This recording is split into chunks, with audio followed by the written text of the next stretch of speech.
오늘 함께 보실 하나님의 말씀은 느헤미야 1장입니다. 봉독은 4절에서 11절만 하겠습니다.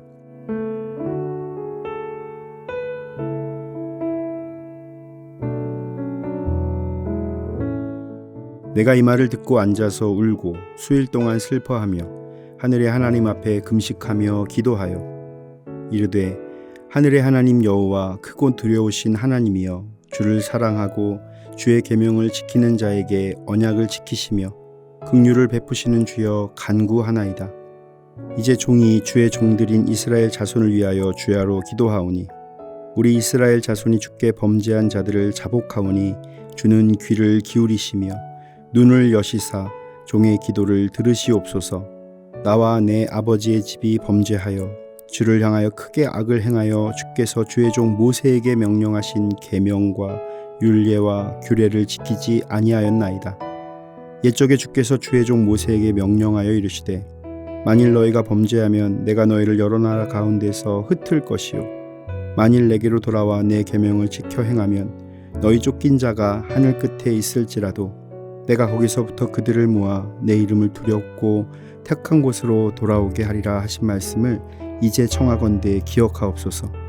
이들은 주께서 일찍이 큰 권능과 강한 손으로 구속하신 주의 종들이요 주의 백성이니이다.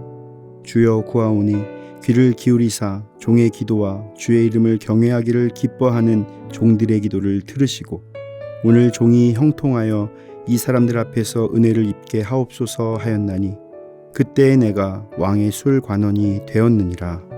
아멘.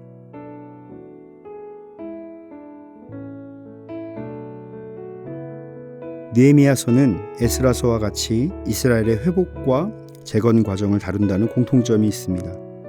느헤미야를 통한 교훈은 두 가지입니다. 하나는 이스라엘 왕국의 멸망에도 불구하고 하나님이 한번 택하신 이스라엘 민족은 하나님의 사랑과 언약에 근거하여 보호받는다는 것입니다.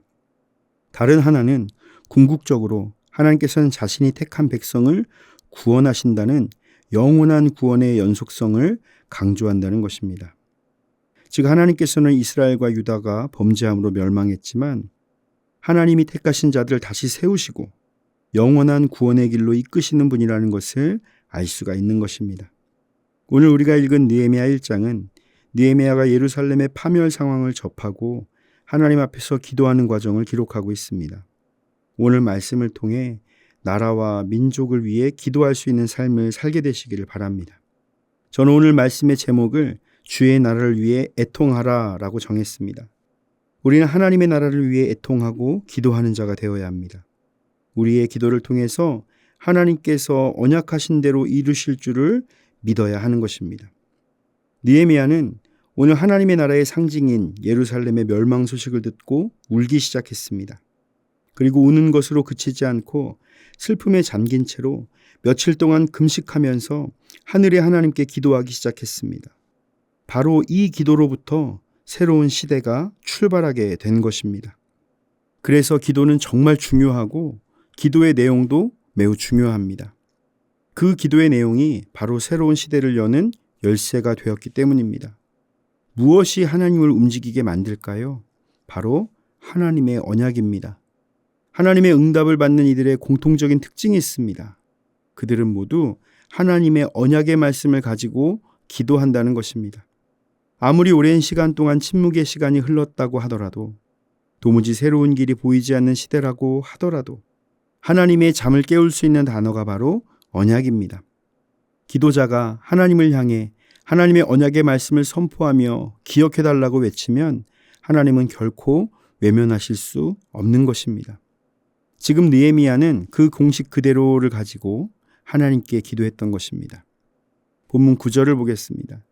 만일 내게로 돌아와 내 계명을 지켜 행하면 너희 쫓긴 자가 하늘 끝에 있을지라도 내가 거기서부터 그들을 모아 내 이름을 두려고 택한 곳에 돌아오게 하리라 하신 말씀을 이제 청하건대 기억하옵소서라고 기록합니다. 이 말씀은 그 옛날 이스라엘이 출애굽한 후 가나안 입성을 앞두고 모세를 통해 주셨던 언약입니다. 이 말씀을 하신 분이 하나님이시니 하나님께서 약속을 지키라고 느헤미야가 요청하고 있는 것입니다. 느헤미야는 신명기 30장 4절을 인용해서 이렇게 기도한 것입니다. 느헤미야의 기도를 통해서 자연스럽게 느헤미야의 평소의 삶을 엿볼 수가 있습니다. 그가 이 신명기 말씀을 기억하고 있었던 것으로 보아 그는 계속해서 말씀을 읽으려고 노력했던 사람이었던 것이 분명합니다. 이렇게 하나님의 말씀을 간직한 자, 하나님의 말씀을 선포하는 자, 하나님의 말씀으로 기도하는 자를 통하여 새로운 시대가 열리는 것입니다. 누구든지 새로운 시대를 열고 싶다면, 새롭게 시작하고 싶다면 바로 말씀으로부터 시작해야 한다는 것을 우리 모두에게 보여주는 것입니다. 말씀을 기억하기도 어려운 페르시다의 통치를 받던 시대였고, 여차하면 왕이 아닌 하나님을 믿는다는 이유로 반역자로 몰려 사자밥이 될 수도 있었던 때였습니다. 성경책이라고는 찾아볼 수도 없는 지역에 살고 있었습니다. 그런데 어떤 상황도 느헤미야에게서는 말씀을 빼앗을 수 없었던 것입니다. 우리가 나라와 민족을 위해 기도할 수 있는 근거는 무엇일까요? 바로 하나님의 말씀이라면 가능하다라는 것입니다. 며칠 동안을 금식하며 눈물을 흘렸던 느헤미야가 기도를 끝낼 수 있었던 이유가 무엇이었습니까? 하나님의 말씀이라면 모든 것이 새롭게 될 수 있다는 믿음 때문이었습니다. 아무리 어려운 상황이라도 이 모든 상황을 역전시킬 수 있는 유일한 방법이 말씀을 붙잡고 드리는 기도라는 것을 확신했기 때문입니다. 그래서 말씀으로 기도한 느헤미야는 눈물을 거두고 금식을 거두고 다시 왕의 곁으로 나갈 수 있었던 것입니다. 저는 느헤미야의 마음에 아마도 기대감이 충만했을 것이라고 믿습니다. 이것이 말씀을 의지하는 이들의 가장 큰 능력입니다. 하나님의 말씀을 믿는 자들은 하나님이 어떤 일을 하실지를 기대하며 꿈을 꾸게 되는 것입니다. 아브라함처럼 100세에도 새롭게 시작할 수 있는 사람이 됩니다. 요셉처럼 꿈꾸는 사람이 됩니다. 다니엘처럼 보호받는 사람이 됩니다. 말씀을 소유하고 있는 이들에게는 결코 절망이라는 녀석이 찾아올 수가 없는 것입니다. 말씀이 모든 것을 변화시킬 수 있는 놀라운 능력이 있기 때문입니다. 믿음을 가진 자들은 이 말씀의 능력에 대해서 의심하지 않는 자입니다. 사랑하는 성도 여러분, 우리는 나라와 민족을 위하여 애통하며 기도할 때 하나님께서 이루실 언약을 붙잡고 기도해야 합니다. 그러기 위해서는 하나님의 나라를 위한 간절한 열망이 필요합니다. 9월의 말씀처럼 울며 기도의 씨앗을 뿌려야 합니다. 그러면 하나님께서 기쁨으로 단을 거두게 하실 줄 믿습니다. 하나님의 나라를 위해 함께 기도합시다. 나와 우리 교회를 통해 하나님의 역사가 이루어지게 될 것입니다. 주님의 뜻이 이루어지는 놀라운 은혜의 삶을 살아가시기를 예수님의 이름으로 축원을 드립니다. 다 함께 기도하겠습니다. 만왕의 왕이신 하나님, 우리를 통해 하나님의 나라를 세우시는 주님께 감사와 영광을 돌립니다. 무너진 예루살렘의 소식을 듣고 주님의 나라를 위해 애통하며 기도한 느헤미야와 같이 우리도 주님의 나라를 위해 울며 기도하는 자가 되게 하옵소서.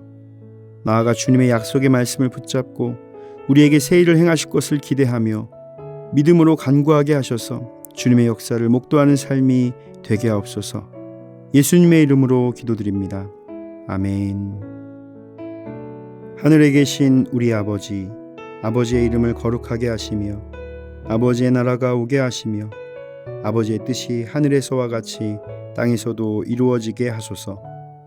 오늘 우리에게 일용할 양식을 주시고 우리가 우리에게 잘못한 사람을 용서하여 준 것 같이 우리 죄를 용서하여 주시고 우리를 시험에 빠지지 않게 하시고 악에서 구하소서.